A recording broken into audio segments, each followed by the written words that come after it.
A billionaire, broken by betrayal, stages his own downfall, disguising himself as a homeless, crippled beggar, all to ask one burning question: would she still love me if I had nothing? What he discovers will shatter illusions, expose true hearts, and change lives forever.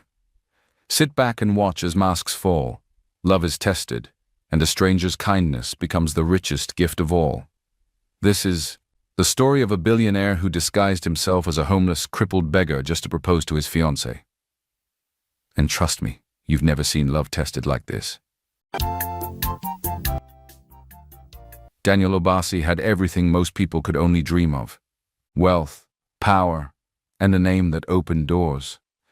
At just 32, he owned real estate across Lagos, luxury cars that sparkled under the sun, and a company that ran itself with a team of the best minds in Nigeria. But despite the riches and applause, Daniel felt empty. Every morning he woke up in a massive mansion where silence echoed louder than music. His phone buzzed with business alerts and congratulatory messages, yet not one message ever asked, "How are you, really?" His fiancée Sasha was the envy of many, beautiful, stylish, and always trending on social media. They had been together for a year after meeting at a charity ball through mutual friends. Everyone said they were the perfect couple, but Daniel wasn't sure anymore. He had started noticing little things. Sasha loved the attention that came with his name. She would post pictures of gifts he bought her and tag luxury brands in every post. Whenever they talked about the future, she focused on the wedding decor, the location, the press coverage, but never about building a home or starting a life together. One evening, Daniel walked into the house earlier than expected. As he approached the living room, he heard laughter and clinking glasses. Sasha was with her two closest friends. He stood still in the hallway, out of sight, and listened. "Babe, you've hit the jackpot," one of the girls said, laughing. Sasha laughed. "Now you're talking? I told you I secured the bag a long time ago." "Even if he goes broke," the other friend added, "you'll still take half." Sasha replied with a smirk, "That's plan B." Daniel froze. His heart didn't break all at once. It cracked slowly like thin glass under pressure. He wanted to walk in and say something, but he didn't. He stood there, hoping what he heard wasn't what they truly meant. Later that night, when Sasha came into their bedroom acting sweet and caring, Daniel tried to pretend nothing happened. "It's just girls joking," he told himself. "They were just playing around." But the thought refused to leave. Then one evening his old friend Desmond came to visit. They talked, laughed, poured drinks, and as the night grew deeper, Desmond shared a story, one that would change everything. "Bro, let me tell you," Desmond began, shaking his head. "My cousin lost everything in one business deal. His fiancée, that girl he worshipped, she left him, not even 1 month, said she couldn't live in poverty. She had another man all along, richer, crueler, she didn't care." Daniel sat quietly, staring into his glass. The story sank into him like a stone. That night he couldn't sleep. What if Sasha was only staying for the comfort? What if love wasn't really in the picture, just security? He needed to know. Daniel decided he was going to find out the truth, even if it meant pretending to lose everything. The air in his study felt heavier than usual. The ceiling fan turned slowly above him, pushing the warm Lagos air in slow circles. He sat in silence, still thinking about Desmond's story. His eyes were fixed on the glass of water on the table, but his mind was somewhere else. Replaying Sasha's laughter from that night, her friends' voices echoing like shadows in his head. "I secured the bag. That's plan B. Now." The words were no longer harmless jokes. They felt like signs, warnings. Daniel had been hurt before, more than once. In university, his first serious girlfriend had left him the moment he lost a scholarship and told her his father no longer supported him. Years later, a woman he dated while building his company had ghosted him when his startup struggled to break even. Each time he thought he'd found someone real, he ended up alone. This time with Sasha, he had truly hoped it would be different. He shook his head, trying to clear his thoughts. "Maybe I'm overthinking things," he muttered. Just then, laughter drifted in from the balcony. He stood up quietly and moved closer to the open door. Sasha was out there with Janet, her best friend, a popular lifestyle influencer known for her bold opinions and thousands of online followers. Janet's voice rang loud and clear. "Babe, I swear, even if Daniel loses everything, you've locked him in already. That ring, that wedding, you're set for life." Sasha laughed. "Of course, once we marry, I'll control everything." They clinked their wine glasses together. Daniel didn't move. He didn't blink. He just stood there. It wasn't just a joke this time. It was her truth. He felt it. The pain was sharp, familiar, and this time he didn't push it aside. He stepped back into the shadows of the hallway, heart beating faster. Every memory of Sasha's expensive tastes, the way she dismissed his quiet moments, the way she always needed to be seen, it all started to make sense now. Back in his study, he sat down slowly and ran his hands over his face. The decision was already forming in his mind, but now it had a solid foundation. This wasn't just fear anymore. It was proof. That night, he visited his mother. Mrs. Obasi was a graceful woman, full of wisdom and warmth. She had seen Daniel through every season of his life. They sat in her garden under the evening sky. He told her everything, about Sasha, the things he'd overheard, Desmond's story, and the idea he couldn't shake. "I need to know, Mom," Daniel said quietly. "Before I build a future with her, I need to know if she's here for me or for what I have." Mrs. Obasi looked at him for a long time. Her voice was calm but firm. "Then test her character, my son, but be careful. Love and truth are both delicate things. You must be ready for what you find." Daniel nodded. That night, alone in his room, he stared at the engagement photo of him and Sasha on the wall. They looked perfect. Matching white outfits, flawless smile. But what was behind that smile? He had made his decision. He was going to fake everything, his fall, his losses, even his pain, until the truth came to light. It began with a carefully written press release. Daniel's communications team, sworn to secrecy, put out a statement that shook the business world. According to reports, a major international deal Daniel had invested in had collapsed overnight. Millions were lost. Investors were pulling out. His name was suddenly attached to the words no billionaire wanted to hear. Bankruptcy, scandal, liquidation. He made sure Sasha saw it first on the news. That evening, he sat across from her in their living room, the large flat screen muted behind them, replaying his own downfall on every major network. He looked tired, defeated, just enough to seem real. "I made a mistake," he said quietly. "I trusted the wrong people. The company's value dropped by over 80%. I've taken a huge loan just to stay afloat. The cars, the house, everything is at risk." Sasha stared at him, lips slightly parted, her glass of wine trembling in her hand. "You mean we could lose everything?" she whispered. Daniel nodded slowly, watching her face carefully. She leaned forward and took his hand. Her voice softened. "I don't care about any of that. I'll stand by you, Daniel. Money comes and goes. What matters is that you're still here." Daniel felt something twist in his chest. He wanted to believe her. She sounded sincere. Her touch was gentle. For a brief moment, he wondered if he had misjudged her. "Thank you," he said, almost believing her. "You don't know how much that means to me."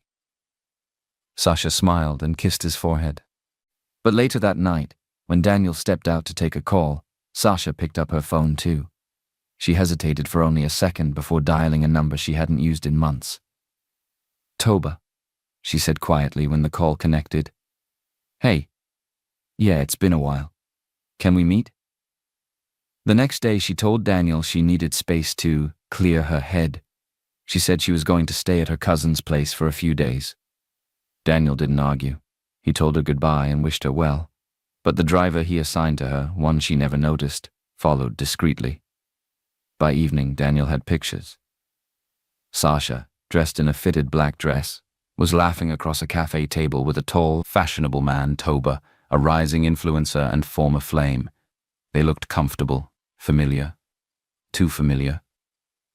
Daniel studied the photos without flinching. He had been wrong to believe her.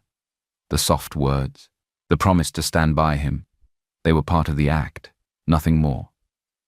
Back in his study, he removed the engagement photo from the wall. He placed it face down in a drawer and locked it. The test had just begun. And now he was more determined than ever to finish it. 3 days passed. Daniel stayed quiet, watching. He received no messages from Sasha, no calls, no signs of worry. But then, on the evening of the 3rd day, the front door opened, and Sasha walked in. Her makeup was flawless. She wore her favorite red heels, the ones Daniel had bought her in Paris. She held a small bag in one hand and a confident smile on her face. "I'm back," she said, setting the bag down. "I've decided to stay. I want to help you through this tough time." Daniel looked up from the armchair in the study, surprised by how casually she said it. He nodded. "Thank you." He didn't argue. He didn't question. Just thanked her. That night, as they ate a quiet dinner, Daniel told her he had arranged a private meeting with a potential investor. "If this works out," he said, "we might be able to save everything." Sasha perked up instantly. "Really? That's good news, Daniel. Just do your best." "I will," he said, smiling faintly. The next morning, Daniel left the house, but not for any meeting. Instead, he went to a remote private facility where everything had been arranged in advance. The car accident was staged along an empty stretch of road outside town. The wreck was made to look real. The emergency responders, already briefed, played their part perfectly. His doctor, loyal to the family, confirmed what the headlines would soon report. Daniel Obasi, billionaire entrepreneur, had been paralyzed from the waist down. When the news reached Sasha, she put on a dramatic show. Tears, prayers, worried pacing. She even took a photo of herself beside his empty hospital bed and posted it online with the caption, "God, please heal him. #faith strong, #love hurts." But when no cameras were watching, she said nothing. No questions, no real grief. She visited him once, stayed for 10 minutes, and left without even asking when he'd be discharged. A few days later, she returned home to find a note resting on the marble counter in the hallway. It was handwritten in Daniel's clean, simple script. "I need time to heal. Financially and emotionally, don't look for me. No forwarding address, no phone call, nothing else." Sasha stared at the note for a moment, then slowly sat on the couch. After a long silence, she smiled to herself. Finally. She folded the note neatly and dropped it into her handbag. That evening, agents from the bank came to seize the house. The loan Daniel had taken had defaulted. The mansion, the cars, the staff, all gone in hours. Sasha packed her things in silence. By nightfall, she was dragging her box suitcase down the driveway in her heels, muttering under her breath, "After everything, now look at me, moving back to that cramped house. Daniel, may suffering never leave you for doing this to me." She didn't call. She was just glad to be free. Weeks had passed since Daniel vanished from Sasha's world. The news had moved on. The mansion was gone. The Obasi name no longer trended online. Sasha had returned to her old apartment and resumed her social life with as much grace as she could fake. She told people Daniel had become too emotionally unstable. "He needed space," she'd say with a shrug. "I let him go." She was walking beside Janet, her best friend, one sunny afternoon when it happened. They were heading into a small supermarket in the heart of Surulere. Sasha wore a light designer scarf and dark glasses. Janet had her phone in hand, scrolling through her latest Instagram engagement. Then Sasha saw him. A man sat in a rusty wheelchair just outside the supermarket entrance. His clothes were stained and torn. His face was unshaven. Dust covered his skin and hair. Most people walked past without a glance. She didn't recognize him at first. But then he wheeled forward, slowly. One hand reached into a plastic bag on his lap and pulled out a single plastic flower. "Sasha." His voice was soft, broken. "Please." She froze. That voice, that face, her stomach twisted. "Daniel," she whispered. Daniel looked up at her, eyes full of quiet pain. I know I have nothing, but I still love you. Will you marry me?" He stretched out the plastic flower with a trembling hand. Sasha stepped back in shock, her lips curled in disgust. What is this? What are you doing here?" People nearby began to turn and stare. "I thought you said you'd stand by me," Daniel said, his voice shaking. "You promised." Janet, now fully aware of the scene, stepped between them and scoffed. "How dare this trash even approach us? This is disgusting!" Daniel turned to Sasha again, still holding out the flower. "I just wanted to remind you. I loved you. I thought you would still see me." Sasha's expression hardened. Anger took over her face.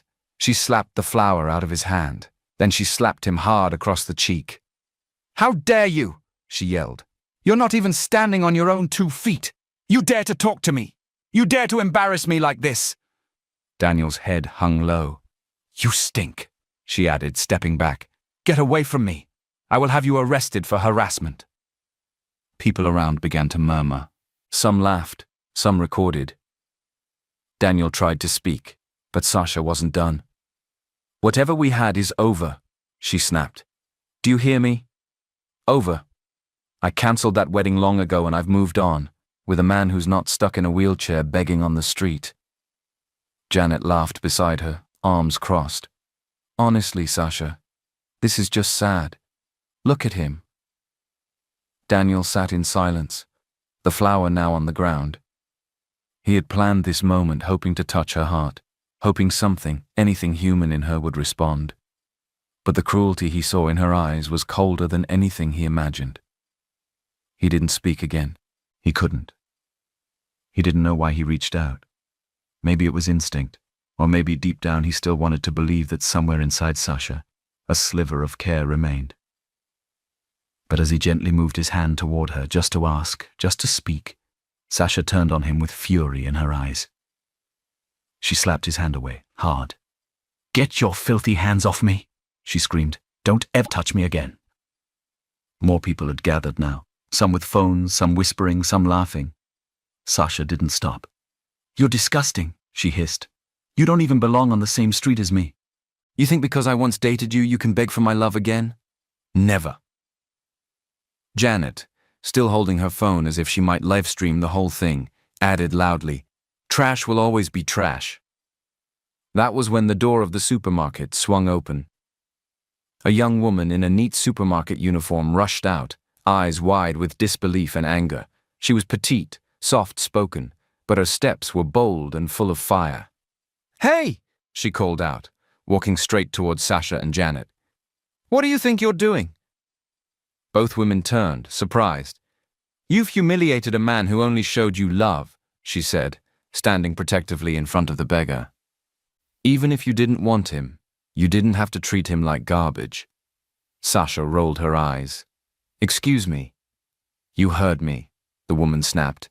"He may not have money, he may be in a wheelchair, but he's still human." Janet let out a sarcastic laugh. "And who are you? His savior?" "I'm someone who still has a heart," she replied, "which is more than I can say for either of you." She turned to the man in the wheelchair, her expression softening immediately. "I'm sorry you had to go through that," she said gently. "Please don't let them make you feel less than who you are." Daniel looked up at her. Her voice was calm but filled with warmth. No cameras, no audience, no performance.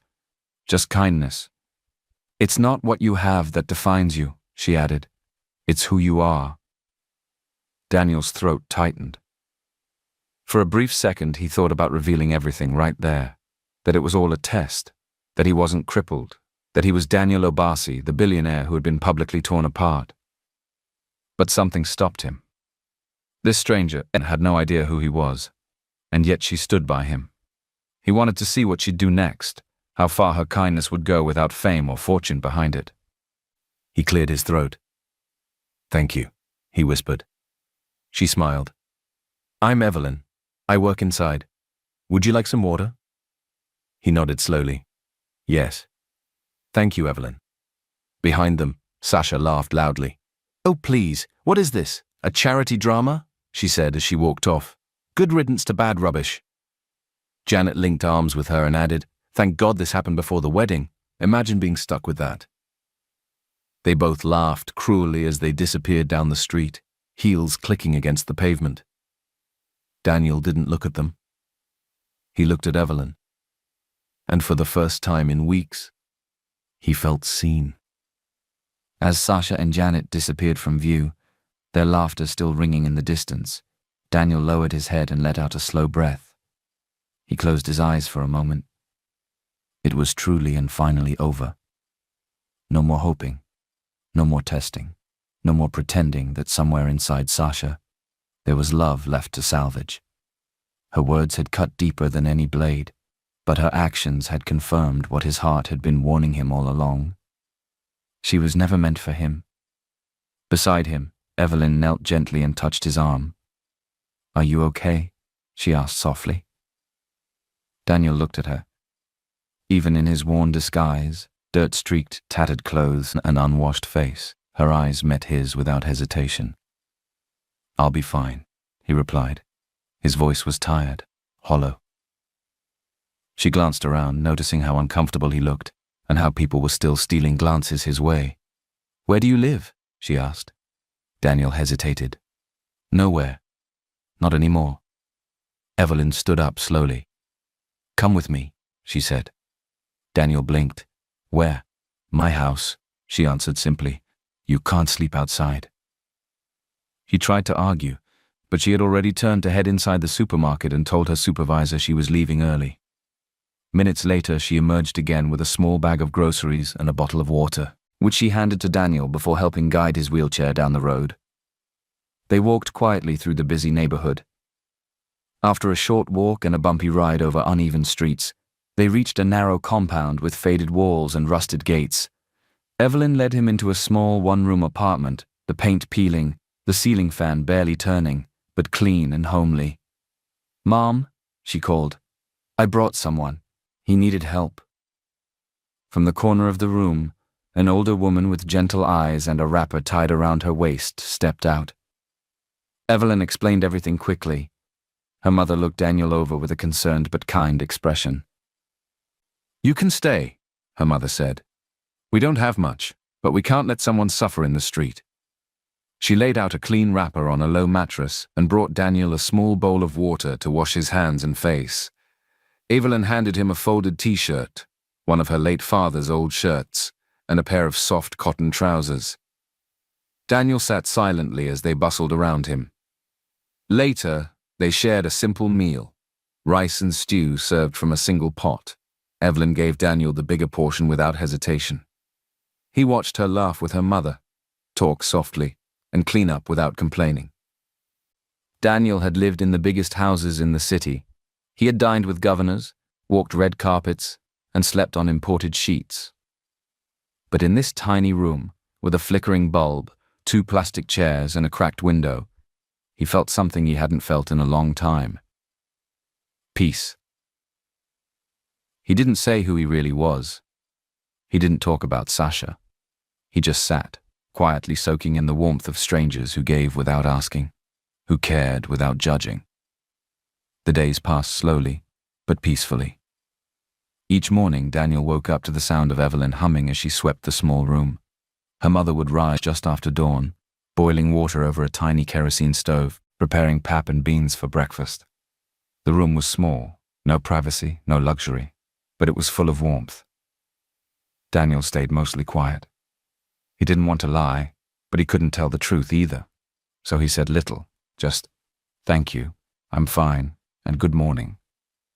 He spent his days sitting by the window in his wheelchair, watching the neighborhood come alive, children running, traders shouting, the rhythm of life moving with or without him.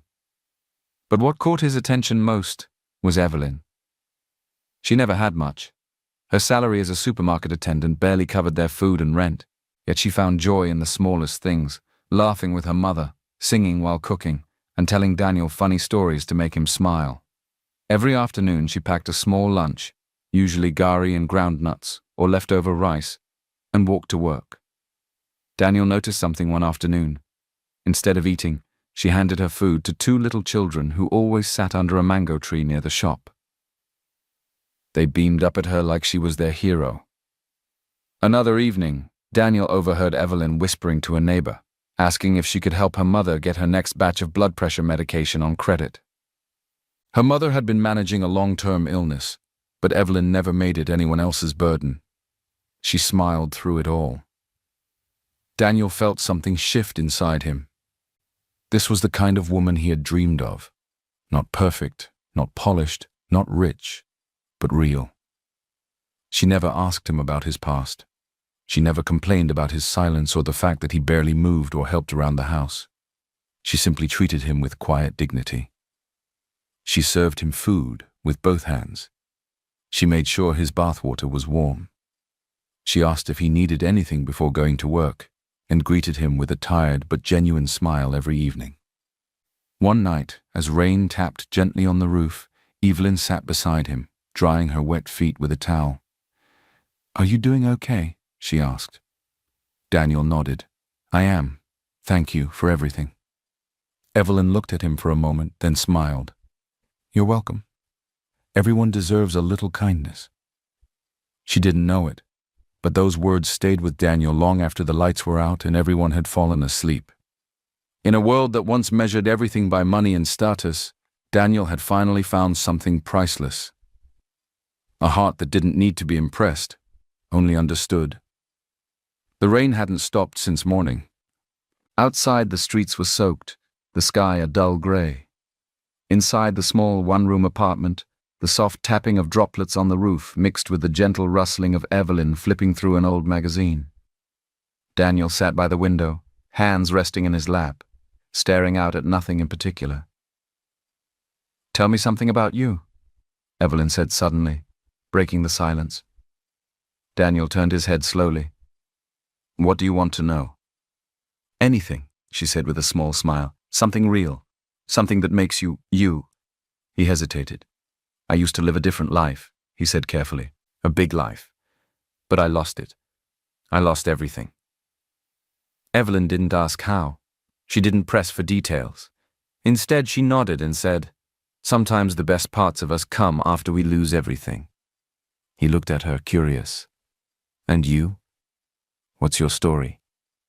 She sighed, then spoke, her voice steady but soft. "I wanted to be a nurse," she said. "I got admission. I was so happy. My father had started saving, but he died before I could finish year 1. Everything fell apart. I had to drop out and start working to take care of Mama." Daniel felt a lump in his throat. "That must have been hard," Evelyn shrugged. "It was. But we're still here, and I'm still breathing. Some people didn't even get that far." They sat in silence for a while, both lost in thought. Then she added gently, "What you lost doesn't define you, Daniel. What you do now does." Daniel's chest tightened at her words. She had no idea who he really was. She had no clue that the man sitting in her living room, the man she was feeding, comforting and defending, was once the billionaire every magazine wrote about. And yet, she spoke to him like a friend, not a project. Like a human, not a charity case. He turned to look at her again, his heart heavier than it had been in weeks, but not with pain, with something else. Something warmer, something dangerous. Love. Real love. Not the kind wrapped in flashy gifts or filtered selfies. This was different. This was quiet, gentle, steady. It came not from admiration or envy, but from understanding. And that terrified him. Because while he was sure of how he felt, he wasn't sure what Evelyn felt. It was one thing to pity a crippled, homeless man, another thing entirely to love him. Could someone like her love someone like this? He looked down at his hands. He had shown his fiancée everything once, and it didn't give him what Evelyn gave him now. But if he told her the truth, would he lose her too? Daniel didn't know yet. So he stayed quiet and just listened to the sound of her breathing beside him. While Daniel sat in a quiet home filled with warmth and silent questions, The world outside had started to spin in a very different direction. Far away, in a more upscale part of the town, Sasha scrolled through her phone, her fingers shaking. There it was. A video clip, grainy but clear enough. She was in front of the supermarket, dressed in her finest outfit, yelling at a man in a wheelchair. Her voice echoed through the footage. "Get your filthy hands off me! You stink! You think I would ever marry a crippled beggar?" There was no editing, no manipulation. The footage had come straight from the supermarket security camera, most likely leaked by an employee who had seen the whole thing unfold. In less than an hour, the video was everywhere. Twitter, Instagram, TikTok, blogs, WhatsApp groups. People reacted with disgust and anger. "This is evil." She used to post love quotes. Now look. Imagine treating a disabled person like that. Although no one recognized the beggar as Daniel Obasi due to his disheveled appearance and the unclear CCTV footage. By the next morning, the hashtags were trending. #cancel Sasha, #plastic heart, #disability is not disgrace. Her social media following, once her pride, began to shrink like melting ice. Brands she had partnered with pulled out one after another. Clothing companies deleted her pictures. Skincare brands took down her paid promotions. A luxury shoe brand even issued a public statement.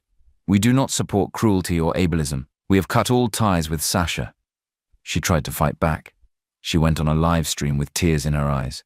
"I was set up," she cried. "I was scared. You don't know the full story. I've been through so much." Some people showed sympathy. Most didn't. Janet, her influencer friend, stayed silent at first.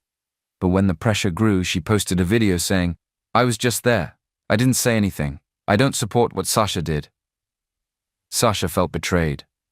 But she still had one person, Toba, her current boyfriend, the man she had run to when Daniel lost it all.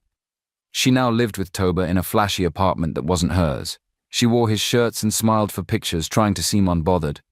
But behind the filters and fake laughs was panic. She scrolled through hate comments each night, her smile growing thinner. "It'll pass," she told herself. "These people forget easily. Another scandal will trend. Someone will cheat. A celebrity will fight. They'll move on." And with that, she shut off her phone and pulled the blanket over her head.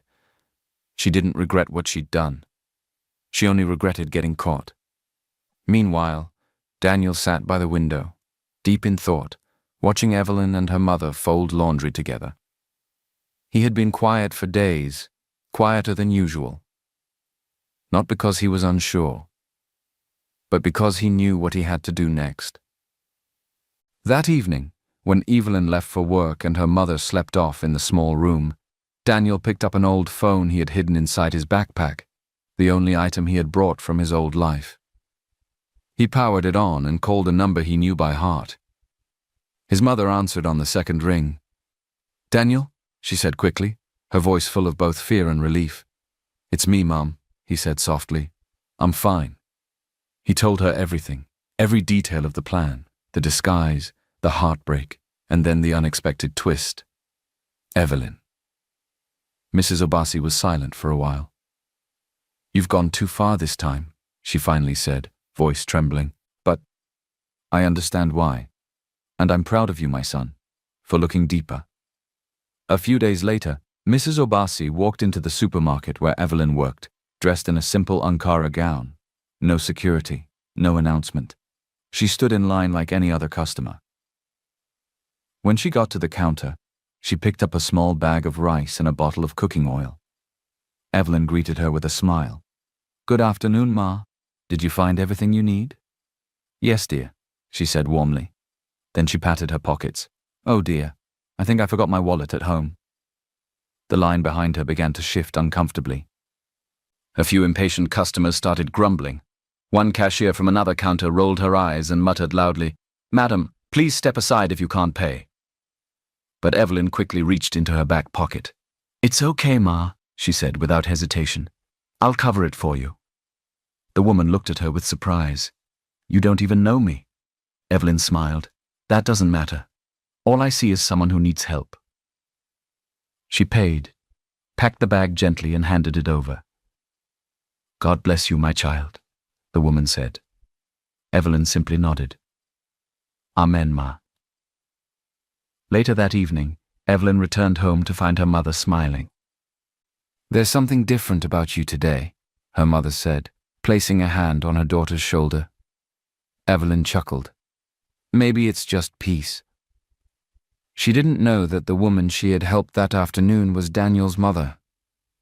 And she didn't know that the next day, a large food package would arrive at their doorstep. Bags of rice, cartons of oil, canned tomatoes, yam, tissue paper, and toiletries. No note. No sender name. Evelyn looked around, confused. Maybe God just sent an angel, her mother whispered. Later that week, a local pharmacist called. Evelyn's mother's prescription had been fully paid for, a bill that has been hanging for a long time. Evelyn broke down in tears. She had no idea who was behind the quiet generosity. But in her heart, she whispered a silent thank you. Daniel, watching from the corner of the room, said nothing. But deep inside he knew something for sure now. This woman's heart was pure. And he was falling harder than he ever thought possible. 2 days later, the sun was just beginning to set when Evelyn returned home that evening. She looked tired, her shoulders low, her steps heavy, but her face still wore that gentle expression Daniel had grown used to. As she reached the door, she paused. A small bundle of envelopes was tucked into the space between the wooden door and the rusted gate. Curious, she picked them up and flipped through them as she stepped inside. Her hands trembled when she saw what they were. The first was a thick envelope from the Nursing and Health Sciences Institute, the very school she had once dreamed of attending. She tore it open and gasped as her eyes scanned the letter. She had been accepted, and more than that, her tuition, fully paid. The second envelope held copies of receipts from a private pharmacy. She stood in the middle of the small room, completely still. Then, slowly, she sat down on the edge of the bed and wept. Her mother came rushing in, alarmed, but when she saw the papers in Evelyn's hands and the overwhelmed look on her daughter's face, she understood. Evelyn wasn't crying from sadness. She was crying because someone had given her hope again. Later that evening, as they ate dinner, Daniel watched her from across the room. She was quieter than usual, lost in thought, her eyes occasionally glancing at the documents that now rested neatly beside her on the table. "You okay?" Daniel asked softly. She nodded and smiled. "Yes, I think a secret angel is watching over us." Daniel chuckled. Maybe it's some rich man who saw you and fell in love from afar. Would you run off and marry him if he showed up at your door tomorrow?" Evelyn laughed for real this time, the sound light and warm. "No." "Why not?" Daniel teased, raising a brow. "Because I already have someone in my heart," she said without hesitation. Daniel blinked. "You do?" She nodded, her gaze soft and sincere. He looked down at his hands, still playing the part of the broken beggar. "Even if that someone is crippled, with nothing to offer you?" Evelyn's voice didn't shake. Love isn't about what someone can offer or not. Real love isn't measured by what you have. It's how you see each other when everything else is gone. Daniel sat still for a moment, her words sinking deep into his soul.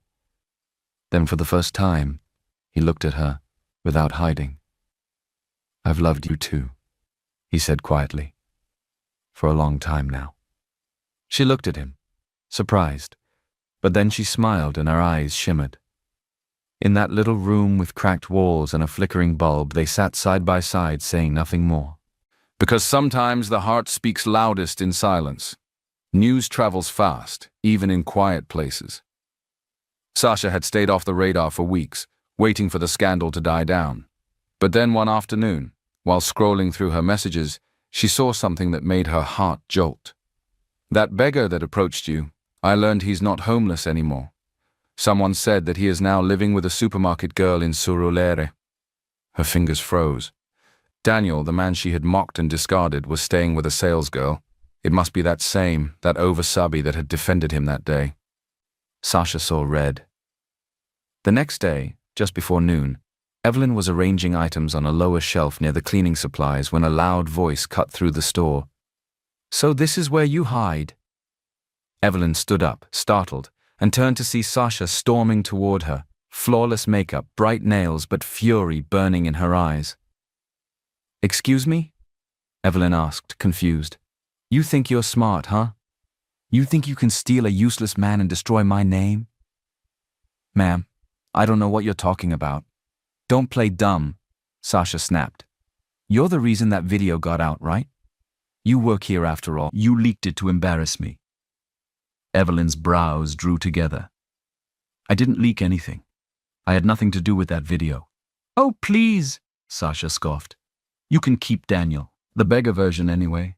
I had him when he was worth something. Now that he's broke and crippled, you can enjoy what's left." The other workers froze, customers turning to listen. Evelyn remained calm, voice steady. "Money doesn't define a person. You don't throw someone away just because life knocks them down." Sasha laughed bitterly and looked her up and down. "That's cute, really. Poverty mentality at its peak." With that, she turned on her heels and stormed out, heels clicking furiously against the tiles. Later that evening, Evelyn sat alone on the edge of her bed. The house was quiet. Her mother had gone to visit a neighbor, but Evelyn couldn't stop thinking about the encounter. She truly had nothing to do with that video, yet she had been accused like a criminal. Sasha's words echoed in her mind. "Enjoy what's left of him." She sighed and rubbed her eyes, trying to push the bitterness away. That was when Daniel rolled out from the corner of the room, watching her closely. "Are you all right?" he asked gently. She looked up quickly and forced a smile.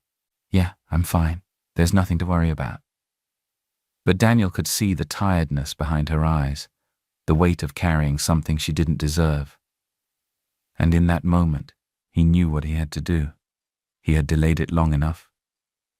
The truth was coming, and it would change everything. The next day was warm and bright. It looked like any ordinary afternoon, but for Daniel Obasi, today was the day everything would change. He waited patiently outside the supermarket, seated in the old wheelchair that had become part of his disguise. Dressed in the same worn shirt Evelyn had first handed him, he looked down at the velvet box resting quietly in his palm. When Evelyn finally stepped out of the store during her lunch break, she saw him waiting. "Daniel?" she asked, surprised. He smiled gently. "Can I talk to you for a minute?" She nodded, wiping her hands on her apron. He slowly wheeled himself to a quiet corner near the alley, the very same spot where weeks ago she had defended him, lifted his heart off the ground, and taken him into her life with nothing but kindness. But this time things were different. As he reached the middle of the walkway, he turned to face her fully. "You changed my life, Evelyn," he began, voice steady but full of emotion. "You made me see that not everyone is the same. That love isn't dead. You made me believe again, in something real, strong, honest." A few people had stopped nearby, curious. They recognized the man in the wheelchair. Whispers filled the air. And then, Daniel slowly reached into his shirt pocket and pulled out a ring box. He opened it. Evelyn's eyes widened. "Evelyn," he said, loud enough for the growing crowd to hear, "will you marry me? Not because I have anything to offer, not because I'm someone special, but because you made me feel human again. Because with you, I found a love built on kindness, not status, a love I never thought I'd find." Evelyn gasped, hands covering her mouth, tears welling in her eyes. "Yes," she whispered, then louder, "Yes, yes, Daniel, I will." The crowd erupted into soft applause and gasps of joy, but they weren't prepared for what came next. Daniel took a breath and stood up, straight, tall, strong. Gasps echoed through the crowd. Evelyn stumbled backward in pure shock. "Daniel, your legs." He gently pulled off the fake bandages, the layered shirts, the worn-out blanket on his lap. Then he reached up and peeled away the scruffy fake beard.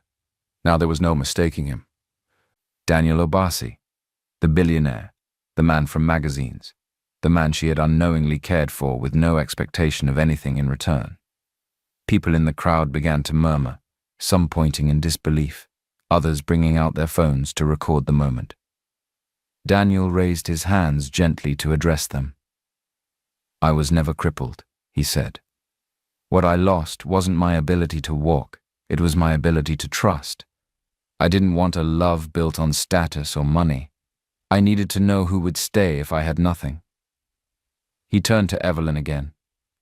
"And I found an unexpected treasure, a woman who gave me shelter without asking for my name, a woman who shared her food, her heart, and her peace, without knowing she was giving it to a man who had the world, but had lost his soul."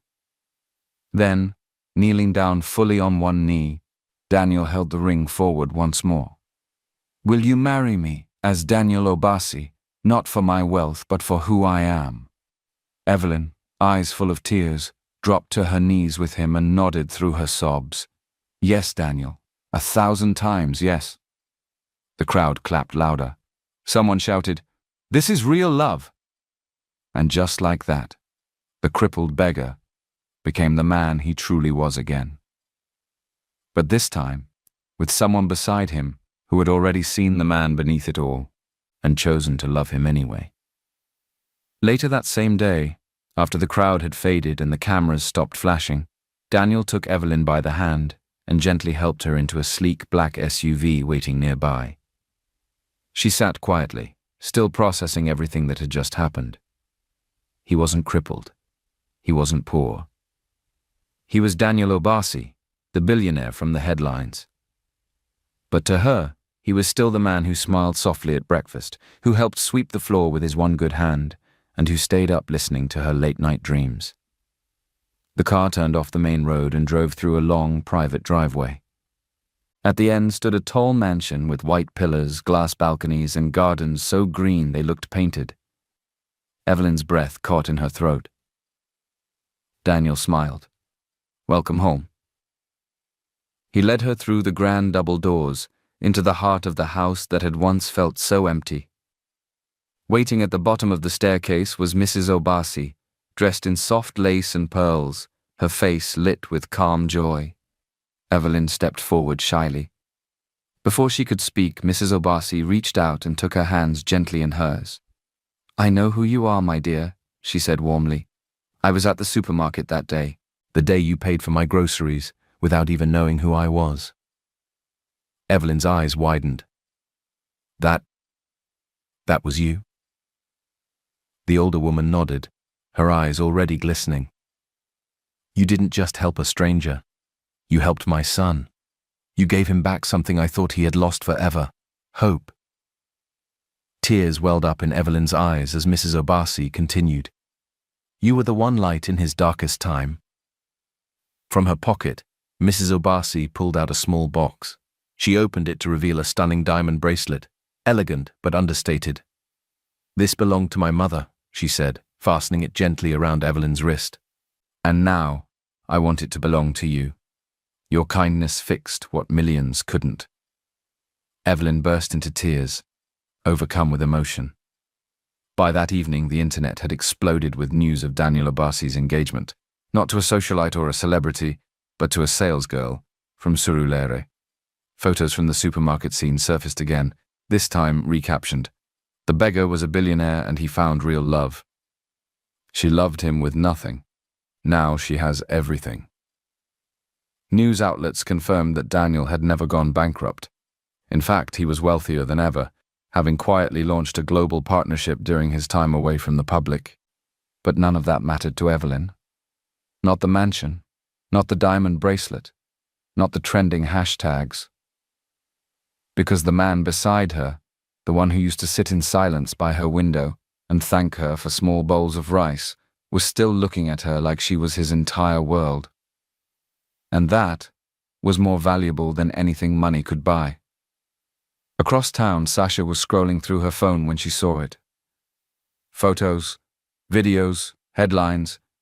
Daniel Obasi is engaged, not to her, not to anyone in her social circle, but to Evelyn, the same supermarket salesgirl she had mocked, insulted, and publicly humiliated.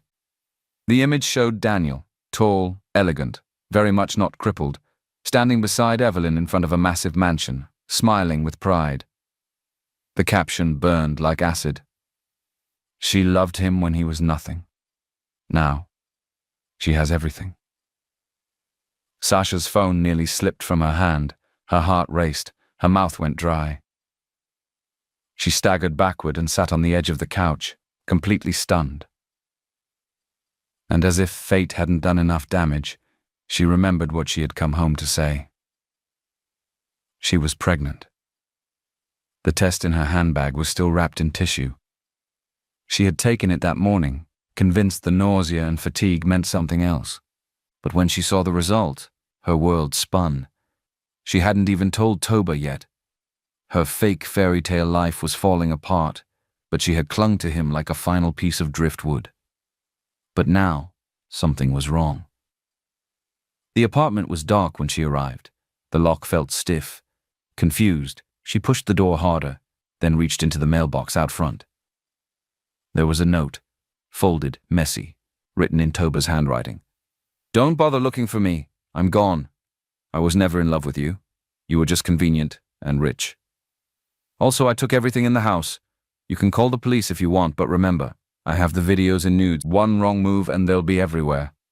Don't test me." Sasha's knees gave out. She sank to the floor, trembling, the note fluttering from her hands. She called Janet. No answer. She called 3 more friends. No one picked up. Her eyes were wild, searching, desperate. She was alone. She opened her Instagram app, her pride, her portfolio, her proof that she mattered, and watched as her follower count dropped by the second. Thousands gone. Most of her brand deals had quietly cut ties after the video went viral. The remaining ones now issued public statements condemning her behavior and promising to work with more inclusive voices. Her comment section was filled with people mocking her, reposting the clip of her slapping a man who turned out to be a billionaire. She had nothing left. Not Daniel, not Toba, not Janet, no one, not even her name. She curled up in front of the locked apartment door, arms around her knees, and sobbed until her body shook. Pregnant, alone, and forgotten. A heavy silence wrapped around her as she realized the bitter truth. She had thrown away a crown for crumbs. Meanwhile, the Obasi mansion rooftop was quiet under a sky full of stars. A small dinner table sat between glowing lanterns and gentle wind chimes. It wasn't lavish, just peaceful, personal, just right. Daniel pulled out a chair for Evelyn, who sat with curiosity in her eyes. He took a deep breath. "Evelyn," he began, his voice soft, "there's something I need to tell you." Evelyn looked at him, calm but attentive. "From the very start, this was never about pity or charity. I was testing someone, Sasha, my ex-fiancée." He explained everything, how the staged bankruptcy began, the fake accident, his time in the wheelchair, and the heartbreak that followed. How Sasha's words and actions had crushed the last bit of hope he had in love. "I needed to know if love without money was real," he said. "And then, I met you." Evelyn blinked slowly, then smiled. "I'm glad you found your answer," she said softly.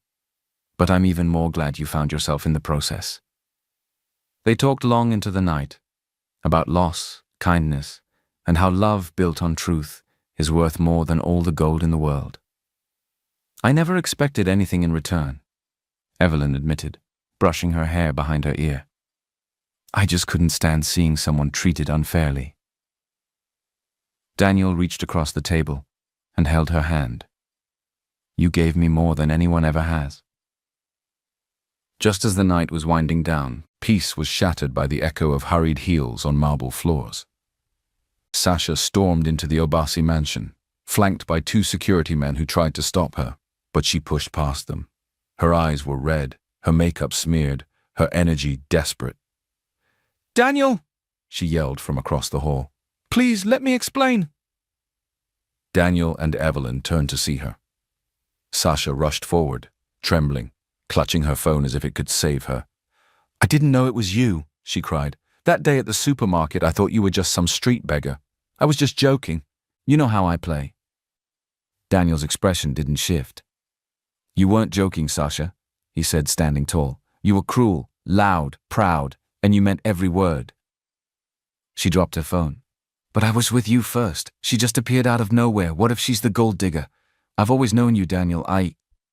Daniel raised a hand gently, silencing her. "If I were still in that wheelchair, would you be standing here right now?"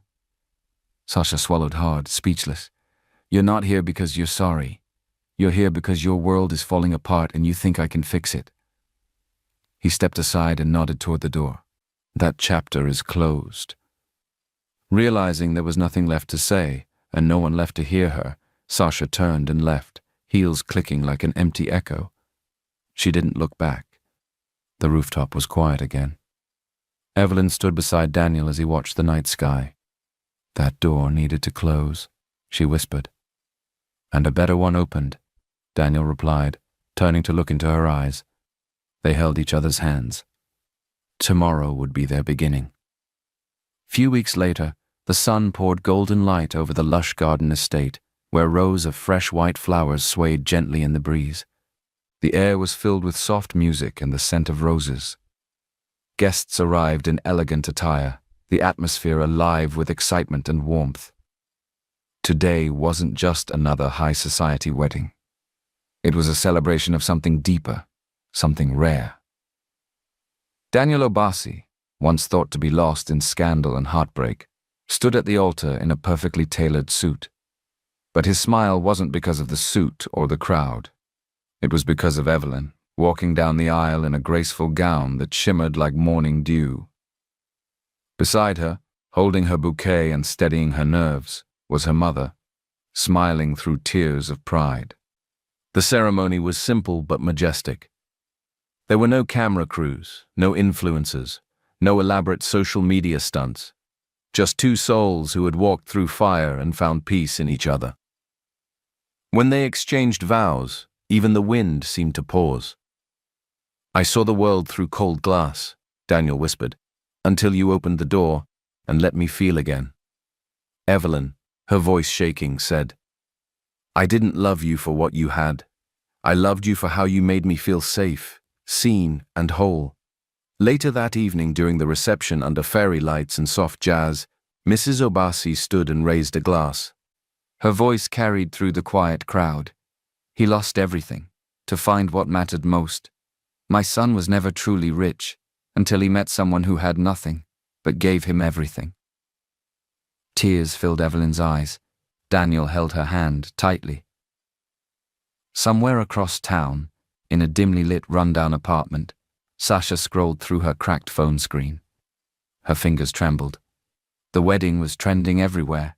Videos of Daniel standing tall, smiling, kissing Evelyn's forehead as guests cheered. Articles praising Evelyn's humility. Headlines about Daniel's bold test of love and how it led him to the woman of his dreams. Sasha's stomach twisted. The apartment was silent. No visitors, no calls, no friends. Just echoes of the life she could have had. She dropped the phone on the floor and stared at the peeling paint on the wall. And for the first time in her life, she felt truly empty. Back at the wedding, the night wind swept gently as Daniel and Evelyn stood by a small, quiet garden corner lit with lanterns. Daniel took Evelyn's hand and looked into her eyes. "In losing everything," he said softly, "I found you. And that's how I found myself." She smiled, pressing her forehead against his. Moral of the story. True love is not found in wealth or beauty, but in the way someone holds you when the world turns its back. The worth of a person is not in what they wear or drive, but in how they treat the ones who have nothing to give.